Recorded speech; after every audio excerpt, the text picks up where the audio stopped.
सर्वांना नमस्कार. क्रिकेटच्या मॅचला जेवढी गर्दी आहे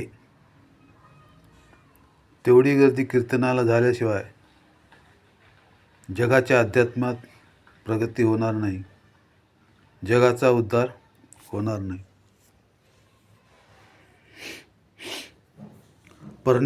प्रज्ञावर्धन स्तोत्र पुक नक्षत्रावर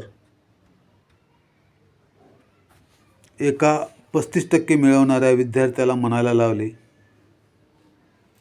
त्यांनी 98% मार्क परीक्षेमध्ये घेतले. ज्यावेळेस तो प्रज्ञावर्धन स्तोत्र म्हणू लागला त्यानंतर त्याला 98% मार्क मिळाले.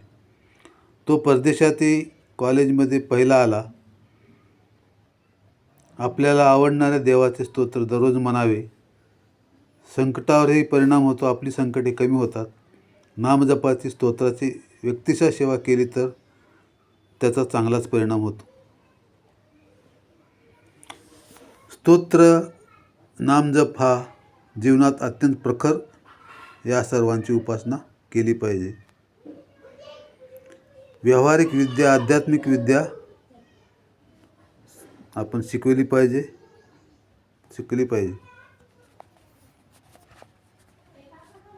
धन्यवाद.